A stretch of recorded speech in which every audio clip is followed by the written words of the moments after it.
I think for the key consideration for companies are preparation and execution from my CPA point of view, in a way that now list companies from overseas, they need to comply with security laws, US security laws, they need to comply with US regulation, they need to comply with US reporting requirement, they need to comply with the Nasdaq listing requirement and the SOX, etc. Right? So I think that key consideration for companies that from overseas are trying to list on your stock exchange is really try to get ready, okay? And they cannot do it by themselves. I think the suggestion that I usually give to companies is surround yourself with professionals, right? And they have done that before.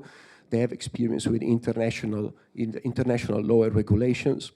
You know, from our standpoint, I think a lot of it is education, to be quite frank. You know, we're spending a lot more time really speaking with corporates of all sizes. It can be multi-billion-dollar companies. It can be companies that are under 100 million.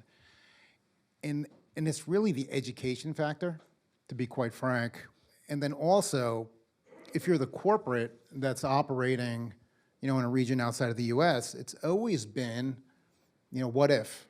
Can I? You know, we can't qualify or, you know, for the US to list on Nasdaq or New York, or, you know, what will investors think? It's interesting, in Canada, our capital markets, I think, have always played a little bit behind yours, but we are now seeing some really significant sponsor-backed companies getting prepared for an IPO for the first time in years. I've just started on a couple of them myself, and they seem to be, we've got a great tech ecosystem in Canada, but as you, Jay, mentioned, that's sort of not where the action is right now. It seems to be in sort of the more industrial consumer type, bigger EBITDA positive businesses that are preparing to come, and certainly, as I mentioned earlier, interest is very, very high in seeking a US listing as part of the IPO process.